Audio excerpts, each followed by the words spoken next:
Meu nome é Janderson Soares Migorança e eu vou apresentar para vocês o trabalho intitulado como Avaliação da Estabilidade de Tensão, utilizando análise modal e estimação de estados, uma abordagem considerando o impacto de erros de medição para a identificação de barras críticas. Este trabalho foi desenvolvido no âmbito do Programa de Pós-Graduação em Engenharia Elétrica da UFJF, sob orientação do professor Igor Delgado de Mello.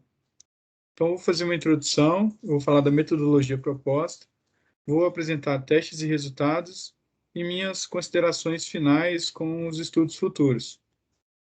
Como contextualização, há uma necessidade crescente de se monitorar os sistemas elétricos de potência e estabelecer os valores de magnitude de tensão e ângulo em cada uma das barras do sistema, bem como os fluxos passantes de potência em cada uma das linhas, a fim de se manter a controlabilidade de parâmetros elétricos e também manter padrões regulamentados por procedimentos de rede do ANS e por procedimentos de distribuição da ANEEL.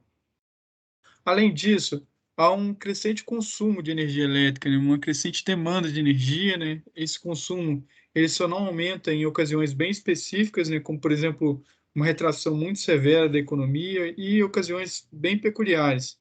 E com isso, há a possibilidade da operação perto dos limites físicos, perto dos limites operacionais.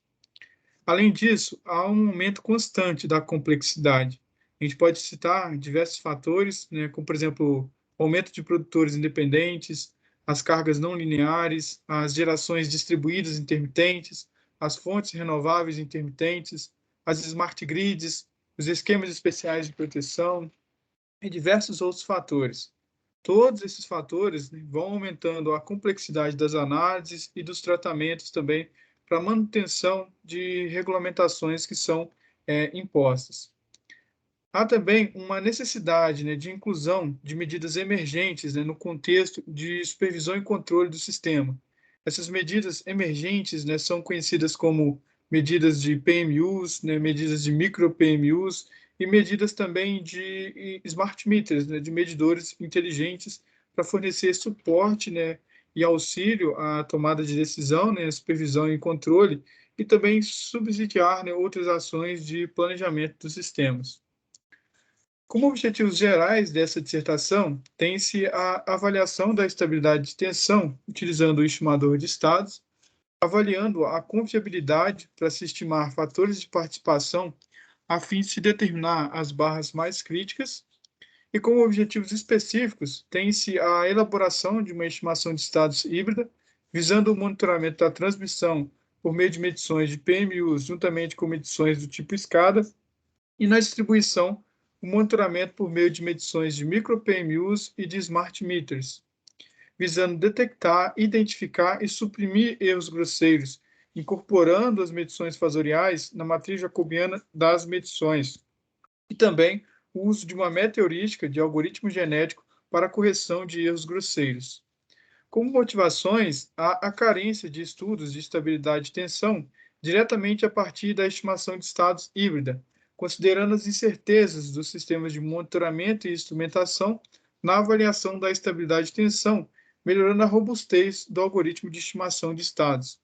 Como contribuições, a união de duas grandes vertentes, de dois grandes temas em uma única metodologia, que é a estabilidade de tensão e a estimação de estados, visando suprimir e corrigir erros grosseiros, incluindo essas medições fasoriais no algoritmo de estimação de estados, dando um novo nome que é a estimação de estados híbrida.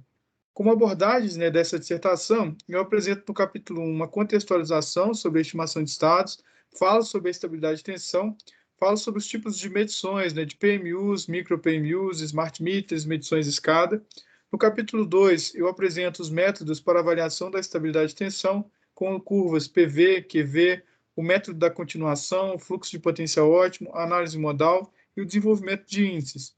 No capítulo 3, eu apresento a estimação de estados por meio da técnica matemática do método dos mínimos quadrados ponderados, os tipos de erro, tipos de medição e uma extensa revisão na literatura. No capítulo 4, eu apresento a metodologia proposta, por meio da estimação de estados híbrida, visando detectar erros grosseiros por Q² de Pearson, identificar por uma metodologia proposta, que é o MED, e também usando uma metodologia da literatura, que é o MRN, e também a correção e supressão de erros grosseiros. No capítulo 5, eu apresento testes e resultados por meio de um sistema de transmissão do I3S de 30 barras e também por sistemas de distribuição do I3S de 33 barras e um sistema que modela o sistema de distribuição da UFJF de 23 barras, com tratamento de erros grosseiros com e sem GD ou renovável. No capítulo 6, eu apresento as considerações finais e os estudos futuros. Aqui nessa apresentação, né, eu vou trazer todas essas partes aqui que estão em negrito, né? Eu não consigo falar tudo nessa apresentação. A estimação de estados híbrida, então, ela parte de um vetor de medições, né, que são obtidas, né, dos medidores instalados em campo, e com isso, né, a gente pode estimar variáveis de estado, né, de tensão e ângulo em cada uma das barras por meio de funções não lineares. E entre o que é medido e o que é estimado, a gente tem um erro nesse processo. E a estimação de estados, né, híbrida, ela visa minimizar uma função objetivo, que é o mesmo que minimizar a diferença quadrática entre o que é medido e o que é estimado, ponderado, né, por meio aqui das classes de exatidão dos medidores, né, por intermédio aqui do desvio padrão mostrado nessa equação. E há uma necessidade de uma descrição matricial, né, como eu mostro aqui no lado direito desse equacionamento 2. Para sistemas de distribuição, eu estou considerando medições de micro-PMUs juntamente com medições de smart meters, né? Essas medições conjuntamente, né, do vetor Z, que entrarão aqui nesse vetor Z do equacionamento 1. Para os sistemas de transmissão, estou considerando medições fasoriais de PMUs juntamente com medições do SCADA, com erros aleatórios nesse processo, que são modelados, né, por distribuição gaussiana de média zero, e desvio padrão, tendo em vista que a gente conhece a classe de exatidão dessas medições. E esse vetor Z, né, com medições diferentes de PMUs e medições escada, entra justamente aqui nesse equacionamento 1. A estimação de estados híbrida, então, ela parte da minimização da função j. Então, a gente deriva e iguala a zero, e expandindo em série de Taylor, né, e desconsiderando aqueles termos de ordens mais altas, né, a gente chega nesse equacionamento 6, né, que permite a solução por um método iterativo de Gauss-Newton. Né? E com isso, né, a gente tem aqui nessa ocasião uma matriz de ganho. E essa matriz de ganho é calculada em função de uma matriz jacobiana das medições. Né? Essa matriz jacobiana das medições, ela não precisa mais necessariamente ser quadrada, como acontecia lá com a matriz jacobiana do fluxo de potência. Essa matriz jacobiana das medições tem sua dimensão variando em função da quantidade de medidores, né, da quantidade de medições que se tem estabelecido em campo. E com isso, né, a gente calcula então essa matriz de ganho e a gente resolve um método iterativo, né, assim como o método de Newton-Raphson, para encontrar os valores de tensão e ângulo em cada uma das barras. A matriz jacobiana, né, das medições, quando ela não tem as medições fasoriais, ela possibilita apenas, né, no caso, conhecimento de grandezas de magnitudes, né, de potência ativa, reativa, de fluxos de potência ativa, reativa, de intensidades de magnitudes de tensão. A gente pode perceber que a gente não tem nenhuma medição de ângulo nessa ocasião. Essas medições aqui, né, pode-se dizer que são medições convencionais, né, do sistema SCADA, e quando a gente tem as medições fasoriais, né, de PMUs, a gente tem a oportunidade, né, de colocar, né, dados mais precisos e dados também de ângulos, de defasagens angulares, que permite, no caso, maior redundância de informações, mesclando, né, informações do sistema SCADA juntamente com medições de PMUs. Essa matriz jacobiana eu tirei diretamente de um artigo da literatura, e a gente pode ver aqui medições de tensão em escada, medições de tensão de PMUs. Então, a gente tem diferentes grandezas elétricas aqui, de medidores diferentes. As medições das PMUs são extremamente precisas, né? Então, ela tende a fornecer diversos benefícios para o sistema em si.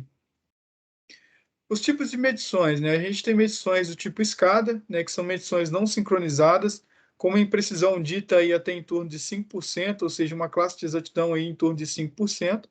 Medições de PMUs, né, que são aquelas sincronizadas via GPS, com boa e alta taxa de amostragem, portanto, são equipamentos aí que são mais precisos, são equipamentos que são caros e maiores, com uma imprecisão dita aí com em torno de 1%, né? Esse valor pode ser encontrado em procedimentos de redes, no caso, com classe de exatidão aí assumida de no máximo 1%, embora quando a gente analisa as medições, né, das PMUs, né, a gente vê uma variância, né, em torno de 1%, de 0,1%, ou seja, essas medições são extremamente precisas.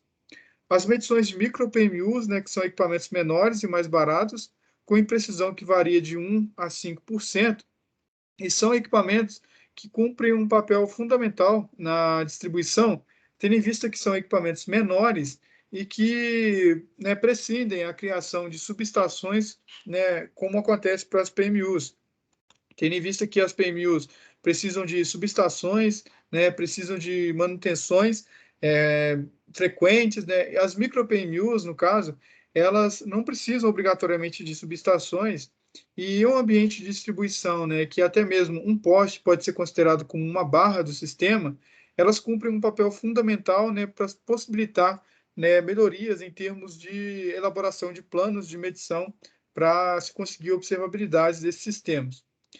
As medições, né, dos medidores inteligentes são medidores ainda menores e mais baratos também que as PMUs, possuem uma imprecisão maior um pouco, porque nos ambientes de distribuição, esses medidores inteligentes, né, eles monitoram o consumo.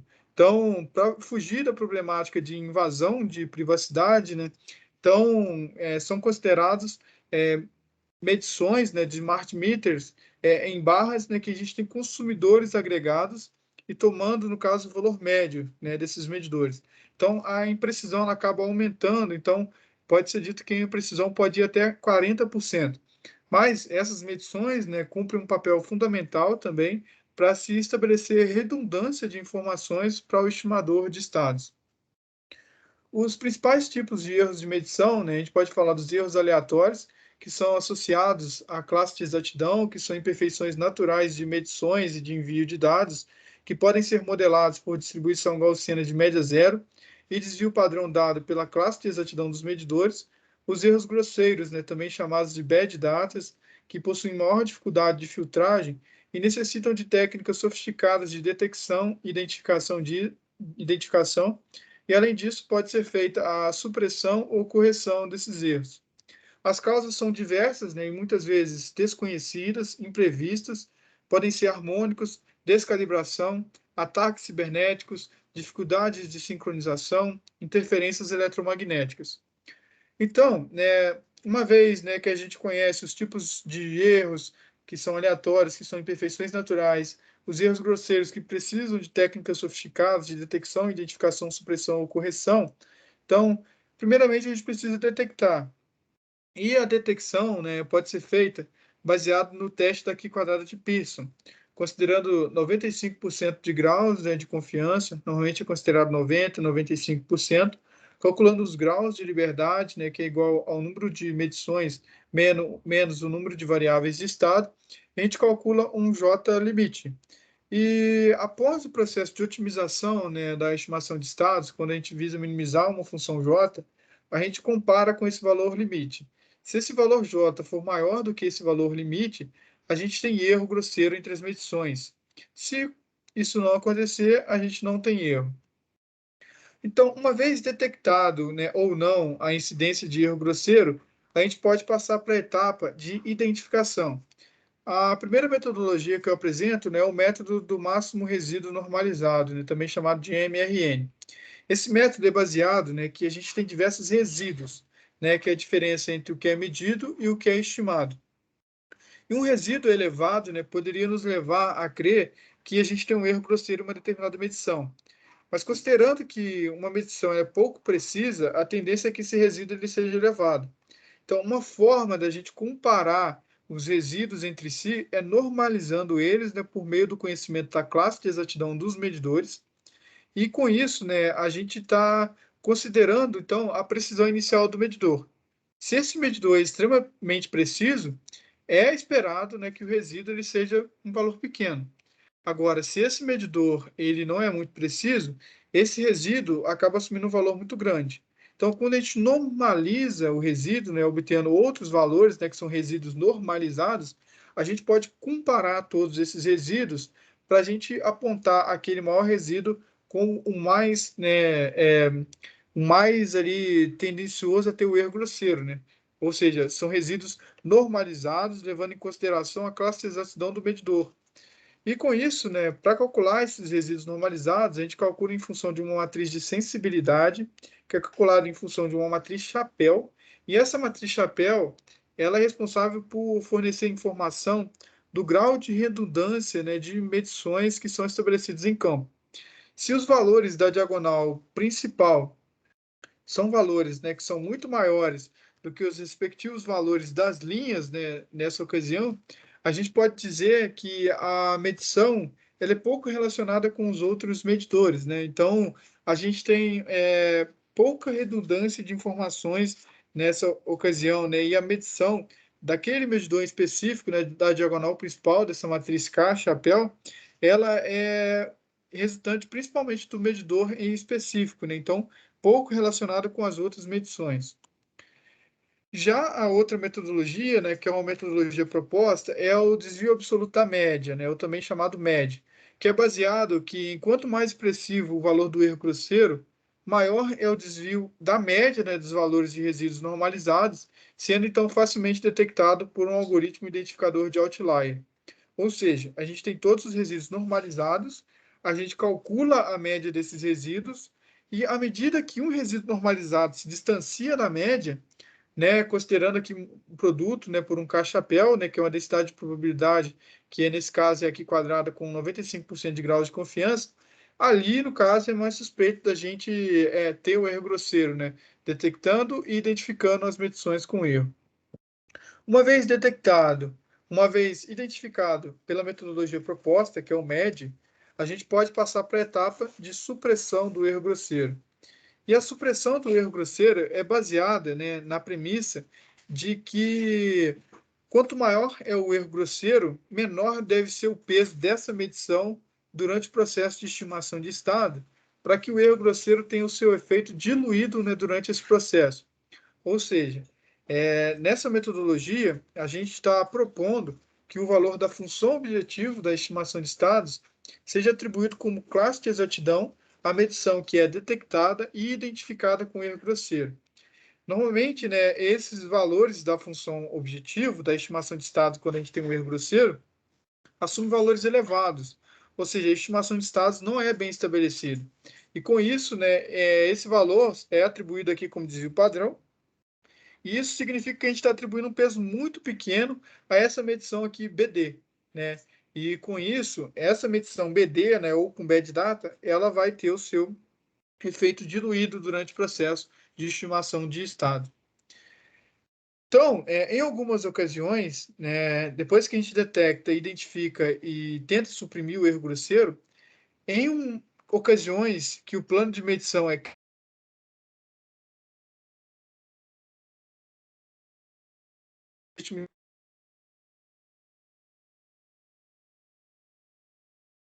da compensação do erro grosseiro, atribuindo um fator de calibração às medições suspeitas a conterem erro grosseiro. Esse fator de calibração vai permitir dar uma certa variada, né, no valor ali que é medido, né, multiplicando por uma constante, para se tentar minimizar de maneira adequada a estimação de estados, né? Ou seja, esse fator de calibração aqui é uma constante que multiplica aquela medição com erro grosseiro, visando, no caso, que o algoritmo de estimação de estados possa ser bem atendido, né, e acontecer de maneira natural a otimização por meio de algoritmo genético. Então, após o final, né, é esperado que a gente encontre, né, fatores de calibração que vai estar corrigindo essa medição mesmo, contrabalanceando o efeito do erro grosseiro. E esse fator de calibração fica entre um valor mínimo e máximo, né, um fator multiplicativo, e quando a gente não tem erro grosseiro, né, quando a gente não tem medições suspeitas com erro grosseiro, esse fator de calibração ele é 1. Né, uma vez, então, que a gente faz o devido tratamento dos erros grosseiros, né, por meio de detecção, identificação por MED, supressão ou então a correção, a gente pode partir para a avaliação da estabilidade de tensão. E para avaliar a estabilidade de tensão, né, por meio da análise modal, primeiramente a gente parte da modelagem, né, do estado operativo, né, de um sistema de potência, no caso, pela relação dos incrementos de potência ativa e reativa com os incrementos de ângulo e de tensão por meio da matriz jacobiana. A matriz jacobiana é subdividida em submatrizes, né? E nessa ocasião, né, devido ao forte acoplamento que existe entre ΔQ e Δθ, e considerando estudos de estabilidade de tensão, em que as variações de potência reativa são muito maiores do que as variações de potência ativa, é plausível a gente desprezar os valores aqui de variações de potência ativa, o que permite a aplicação da redução de Kron, né, à matriz jacobiana, para se obter uma matriz jacobiana reduzida. Com isso, né, primeiramente, né, vale destacar que as submatrizes da jacobiana são submatrizes estimadas, tendo em vista, né, que seus valores são obtidos em função de magnitude de tensão e ângulo que são estimados. E com isso, né, a gente aplica a análise modal, né, a gente aplica a análise modal na matriz de sensibilidade, separando-a em autovetores à esquerda e à direita, e os autovalores, aqui representado por lambda maiúsculo. Lambda maiúsculo, né, então é uma matriz de autovalores, né, que vai estar preenchendo a diagonal principal, e o menor autovalor, ele aponta para o modo crítico do sistema, ou seja, à medida que o alto valor ele se aproxima de zero, a gente está se aproximando também do ponto de máximo carregamento, de tal maneira que um alto valor, né, negativo já indica uma operação na região instável, na região anormal do sistema. Então, a gente, né, multiplica esses autovetores ponto a ponto para obter fatores de participação. E como o próprio nome diz, né, esses fatores de participação vão mostrar, né, por ordem decrescente, do maior para o menor, aquelas barras que são mais críticas a levar ao sistema elétrico de potência, primeiramente a um colapso de tensão. O colapso de tensão, ele pode ser definido nessa ocasião como uma redução progressiva e incontrolável dos valores de tensão, que pode levar, inclusive, a blackouts. Então, as barras identificadas com os maiores fatores de participação são aquelas barras mais sensíveis, mais suscetíveis ou mais prováveis, né, a levar o sistema de potência ao colapso primeiro. Então, pela metodologia proposta, primeiramente é definido um plano de medição, depois é executado o estimador de estados, é observado, no caso, a detecção de erro grosseiro por meio da Q² de Pearson. Se houver a detecção de erro por essa metodologia, a gente passa para a etapa de identificação por meio do MED, que é a metodologia proposta. Logo depois, a gente passa para a reponderação ou então a correção, né, por meio do problema de otimização de algoritmo genético. A gente volta a executar o estimador de estados, passa novamente pela detecção de erro. Não havendo erro, a gente forma a jacobiana a partir dos estados estimados, emprega a análise modal, estima, né, os fatores de participação para avaliação da estabilidade de tensão. Então, primeiramente, né, eu vou apresentar testes e resultados com um sistema de 30 barras, né, do I3S. A gente pode ver que a maior parte da geração está na região sul aqui desse sistema. Lá na região norte, a gente vê mais aqui barras de carga concentrada. A gente vai ver, né, o impacto disso em termos de estabilidade de tensão, né? A gente vê barras aqui eletricamente mais distantes, né, da geração aqui na região sul.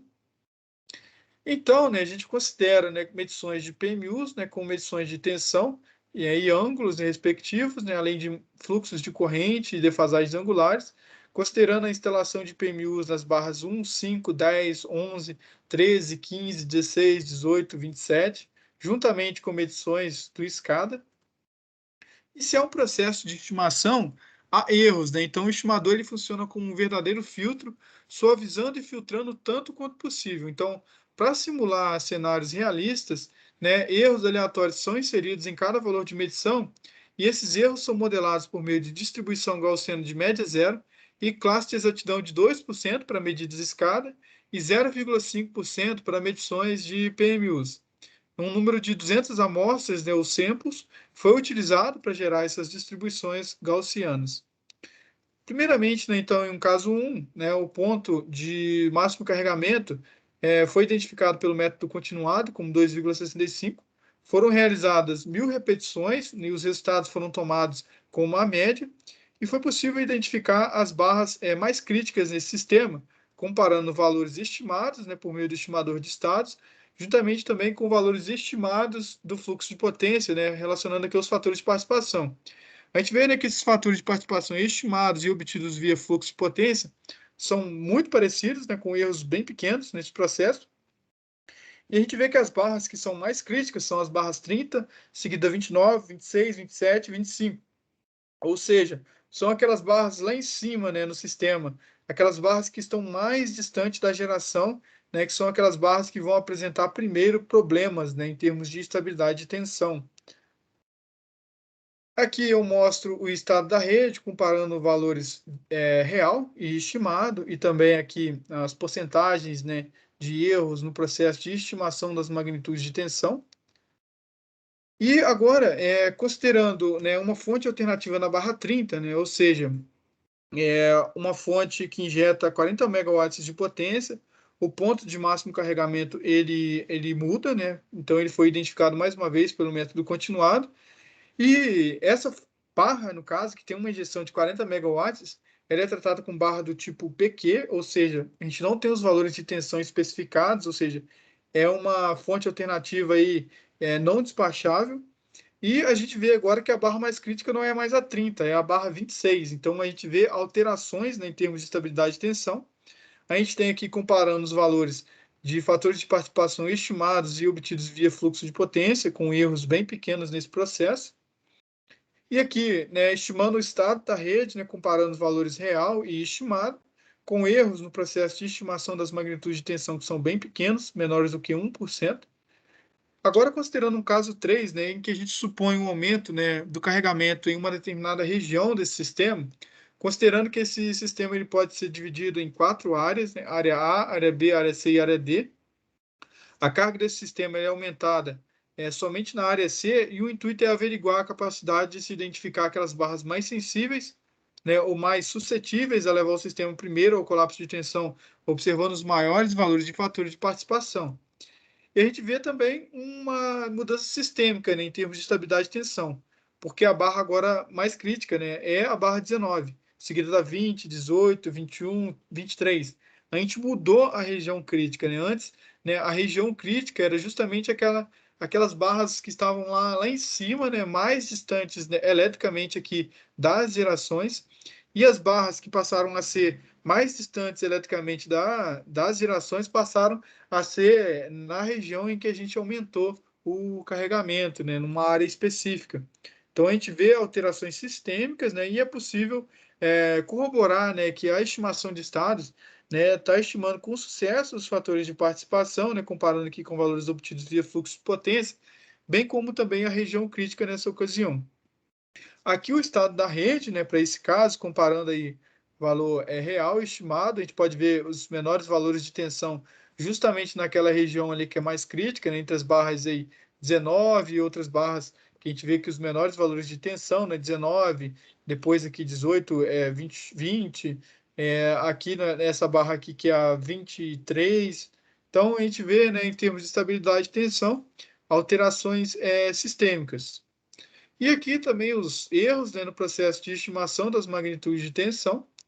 Agora, considerando, né, testes, né, aplicados em um sistema de distribuição de 33 barras do I3S, são consideradas 16 micro-PMUs, né, instaladas nessa ocasião, e a gente consegue estabelecer o caso base, né, considerando classe de exatidão de no máximo 1% para micro-PMUs e de no máximo 10%, né, para os smart meters, e esses erros são modelados a partir de 200 amostras, né, com distribuição gaussiana, né, para as micro-PMUs e também de 10 amostras, né, para os smart meters, e a gente pode comparar os valores real e estimado, bem também aqui como pequenos valores de erro, né, no processo de estimação dos valores de magnitude de tensão.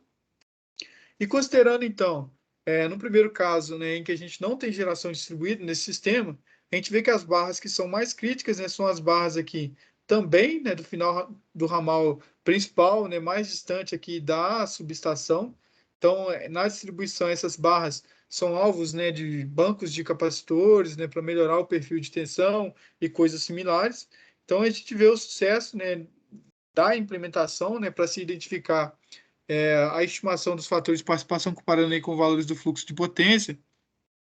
E nessa ocasião, eu variei a classe de exatidão dos medidores a fim de observar a confiabilidade do algoritmo em acertar o modo crítico, né, apontando aquelas barras do final do ramal principal como as mais críticas.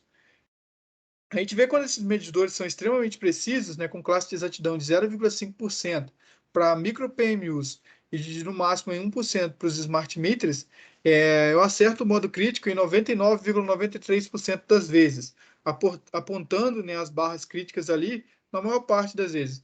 À medida que a precisão dessas medições elas vão decaindo, eu vou perdendo um pouco a confiabilidade, né, na estimação, né, aí desses modos críticos, né, apontando, né, o modo crítico de maneira correta. Eu vou perdendo um pouquinho de confiabilidade. Ou seja, a gente tem, né, que nessas 10.000 simulações, que em 55,42% das vezes é que eu estou acertando de maneira correta o modo crítico, quando eu tenho um classe de exatidão de 5% para micro PMUs, juntamente com 20% dos medidores inteligentes.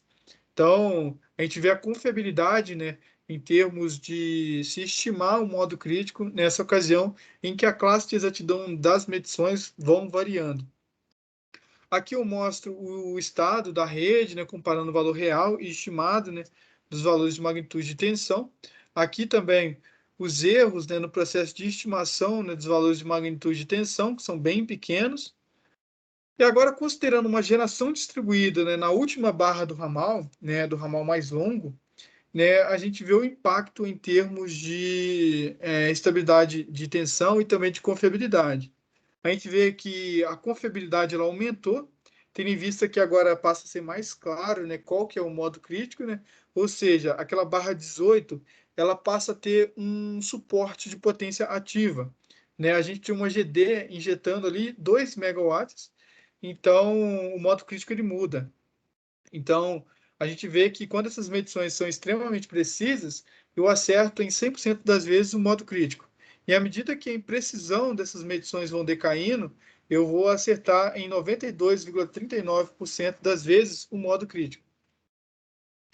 E, né, para o caso, então, né, que eu tenho essa geração distribuída, o modo crítico agora ele mudou. Ele passa a ser justamente para apontar, né, aquelas barras que estão mais distantes da geração da subestação e da geração da GD, que são as barras aqui do segundo ramal mais longo, né, que é esse ramal lateral aqui, né? A gente tem um ramal principal. Quando, né, a gente não tem GD aqui, as barras mais distantes, né, da geração da subestação são essas barras aqui. E quando eu passo a ter uma geração aqui que injeta uma potência, uma determinada potência ativa, né, então a gente tem, de certa forma, um suporte de tensão, né, nessa região, e o modo crítico vai apontar que essas barras aqui passam a ser as barras mais críticas, né, em termos de estabilidade de tensão. E isso é perfeitamente estimado, né, por meio dos fatores de participação nessa ocasião. Agora, considerando, né, que a gente tem um erro grosseiro em uma medição de tensão, né, um erro grosseiro na medição de tensão na barra 17, a gente pode comparar os valores real e estimado, e a gente vê que o processo aí foi mal estimado, né? A gente vê uma diferença muito grande entre o que é real e o que é estimado. A gente vê elevadas porcentagens de erros para cada uma das barras do sistema, né? Elevadas porcentagens de erros na estimação das magnitudes de tensão. A gente vê que a distribuição gaussiana ela foge, né, daquelas premissas que foram adotadas, né, de que a gente tem a distribuição gaussiana de média zero e um desvio padrão dado pelo conhecimento das classes de exatidão dos medidores. A gente vê que a média não é zero, ou seja, a gente tem erro grosseiro entre as medições. A gente pode ver pelos blocos plots, né, de cada uma das barras, né? Aqui na barra 17, que eu mostrei a distribuição gaussiana de média aqui, diferente de zero, em torno de 3,5, que é o que acontece aqui, né? Uma média em torno aqui de 3,5. A gente vê o valor médio aqui diferente de zero, né? Para cá, todas as barras, ou seja, tem erro grosseiro entre as medições. Após a aplicação da metodologia proposta de detecção por Q quadrado de Pearson, identificação por média e depois supressão do erro grosseiro, a gente consegue estimar, né, com sucesso o estado da rede, comparando o valor real e estimado. a gente vê pequenos valores, né, de erros no processo de estimação das magnitudes de tensão, e a gente vê, né, que a distribuição gaussiana ela segue as premissas adotadas, né, com distribuição gaussiana de média zero e classe de exatidão dada, tendo em vista o conhecimento dos desvio padrão, né, ou seja, cada uma das medições tem classes de exatidão que são conhecidas, que permite aí obter, né, essa curva gaussiana. E a gente pode ver pelos box plots, né, que a média é zero, né, para todas as barras aqui, assim como mostrado aqui para a barra 17, especificamente pela distribuição gaussiana, atestando, né, que o erro grosseiro, mesmo ele estando ainda entre as medições, ele foi suprimido, ele teve o seu efeito diluído, dado, né, que essa medição com erro grosseiro passou a ter menor importância durante o processo de estimação de estados.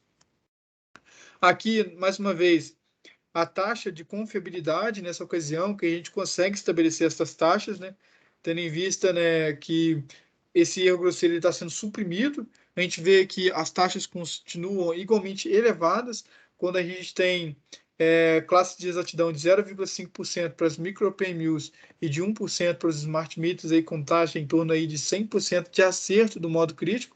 E à medida que essas classes de exatidão elas vão aumentando, ou seja, as imprecisões desses medidores vão aumentando, a gente passa a errar mais, né, o modo crítico do sistema. Aqui, no caso, o modo crítico ele foi devidamente apontado, né, comparando aqui os valores estimados dos fatores de participação juntamente com os valores do fluxo de potência. A gente vê erros aí bem pequenos nesse processo.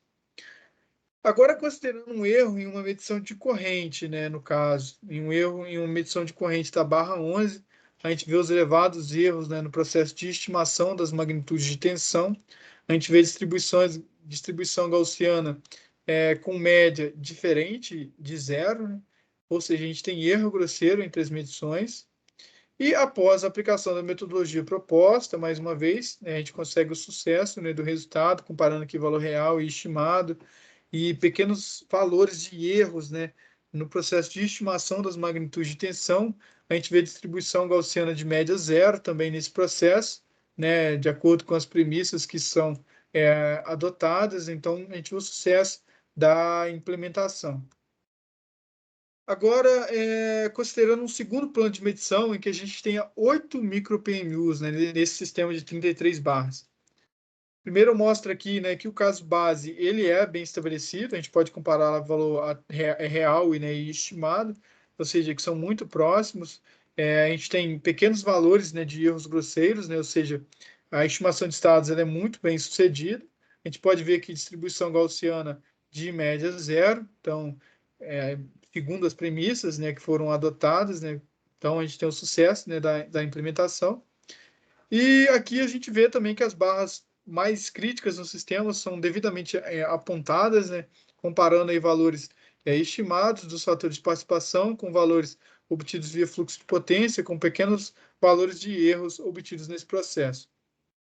Aqui, no caso, as taxas de confiabilidade, né, que foram obtidas, né, nesse processo para as 10.000 simulações, né, a gente pode comparar ali, né, elevados valores de confiabilidade, né, para esse caso em que a gente tem uma GD, né, só que agora a gente tem um plano de medição com 8 micro PMUs.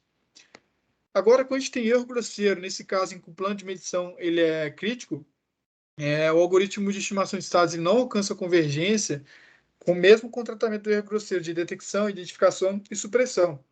Porque quando a gente suprime a medição, ela passa a ter menor importância no processo de estimação de estados e, nesse caso, o algoritmo ele não alcança convergência. Então, uma alternativa nessa ocasião para restaurar, né, o processo de estimação de estados e restaurar a observabilidade é considerar a correção do erro grosseiro sem a gente dar um peso pequeno para ele, tendo visto que essa medição é importante, ela não pode ser reponderada com peso pequeno. Então, né, nessa ocasião foi proposta uma metodologia, né, por meio do problema de otimização que eu apresentei lá atrás, para compensar esse erro, por meio do uso da meta-heurística de algoritmo genético, e considerando, primeiramente, um plano de medição, né, de 16 micro-PMUs, né, que é o primeiro caso, primeiramente com erro na medição de tensão, depois com 2 erros grosseiros. Em um caso 2, nesse plano de medição mais crítico, um erro grosseiro e depois com 2 erros grosseiros. Primeiramente, com um erro grosseiro, né? A gente vê lá os elevados erros, né, nesse processo de estimação dos valores de magnitude de tensão, e após a aplicação da metodologia proposta, a gente vê o sucesso da implementação, né? Ou seja, foi muito bem estimado, né, nesse caso. E aqui, né, eu mostro a trajetória de convergência do algoritmo genético, o valor, né, final, né, ali obtido, né, comparando também os melhores candidatos, né, com o valor médio e a quantidade de gerações, ou seja, a trajetória de convergência do algoritmo genético.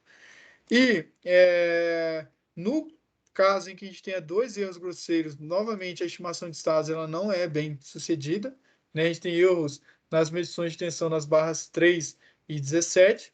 Após a aplicação da detecção, identificação e aplicação de algoritmos genéticos, a gente vê que os erros voltam a ser bem pequenos, menores do que 0,2%. E, mais uma vez, né, a gente vê aqui a trajetória de convergência do algoritmo genético, né, a gente pode ver aqui o melhor valor, né, valor médio também, os melhores candidatos e valores médios, também a quantidade de gerações para a obtenção dessa solução. E é importante ressaltar o que está sendo feito, né? Está sendo calculado fatores de calibração, né, durante esse processo de otimização, de tal maneira que esse fator de calibração está multiplicando aquela medição com erro grosseiro, de maneira que a estimação de estados possa ser bem estabelecida, ou seja, ele está compensando o erro grosseiro para que a estimação de estados possa convergir. Em um caso 2, né, considerando um plano de medição crítico, né, em que a gente tenha 8 micro-PMUs, a gente lembrando, a gente não conseguia, né, aplicando a metodologia de detecção, identificação e supressão, tendo em vista que quando a gente atribui um peso muito pequeno para medição com um erro grosseiro, a gente acaba precisando dessa medição, então a estimação de estados ela não é bem estabelecida. Então, primeiramente, quando a gente tem um erro de medição na grandeza de tensão, né, na barra 17, a gente vê os elevados valores de erros, né, no processo da estimação das magnitudes de tensão. Após a aplicação da metodologia, a gente vê pequenos erros nessa ocasião. E após, no caso, a otimização, a gente tem também a trajetória de convergência, né, o melhor valor obtido, o valor médio, melhor candidato, né, e os valores médios também, a quantidade de gerações para a solução. E ainda mais, quando a gente tem dois erros grosseiros, ainda a gente consegue resolver também esse problema. Considerando, então, aqui um erro na medição de tensão das barras 2 e 24, a gente vê os elevados valores, né, de erros no processo de estimação das magnitudes de tensão. Após a aplicação da metodologia proposta, esses valores são reduzidos, né, ali para menos do que 0,15%, ou seja, a estimação de estados, mais uma vez, é bem estabelecida. E aqui a trajetória de convergência, né, comparando aí valor médio com os melhores candidatos, também a gente pode ver o valor da função objetiva ao final do processo. A gente pode ver a trajetória de convergência do algoritmo genético. Os tempos computacionais, né, aqui para ressaltar, né, para o caso em que a gente tenha 8 micro-PMUs, né, que é um caso que é mais custoso em termos computacionais, quando a gente tem dois erros grosseiros, né, que o tempo aqui ele é muito maior do que para os outros casos. Então, para o algoritmo encontrar a solução, o algoritmo genético encontrar a solução foi mais custoso, né, o tempo aqui ele foi muito maior. Então, como conclusões, né, a gente tem a implementação da estimação de estados híbrida, estimando os fatores de participação, com destaque à utilidade e à praticidade, que pode auxiliar operadores por meio de índices, né, a saber quais barras que são mais sensíveis ao colapso de tensão. Foi mostrada a eficiência da metodologia de identificação de erros por meio do MED, que é a metodologia proposta. Foram realizadas também análises estatísticas para mostrar o impacto de diferentes classes de exatidão de medidores, aplicando, né, a meta-heurística de algoritmo genético à estimação de estado híbrida para a correção de erros grosseiros. Como trabalhos futuros, né, há o destaque da metodologia trifásica do método de injeção de corrente para a variação da estabilidade de tensão por meio dos resultados do estimador de estados, e o emprego também de análises de observabilidades com diferentes planos de medição, diferentes estratégias de alocação desses medidores para diferentes sistemas testes de distribuição, considerando medições históricas, pseudomedidas com restrições de desigualdade e um problema de otimização, o emprego também de sistemas testes de maior porte de transmissão e distribuição para a variação da estabilidade de tensão por meio da estimação de estados híbrida, e a pesquisa e implementação de novas técnicas de tratamento de erros grosseiros por meio de detecção, identificação e supressão, correção, com a aplicação de outras técnicas inteligentes de otimização. Aqui as publicações decorrentes desse trabalho, um artigo no CBA, né, de 2020, um artigo no CBQE de 2021 e dois artigos submetidos nesse ano, de 2022, um para o SBSE e outro também para Electrical Engineering desse ano de 2022. E é isso, né? Muito obrigado pela atenção. Abro o espaço, né, para as dúvidas, né, para os questionamentos. É isso.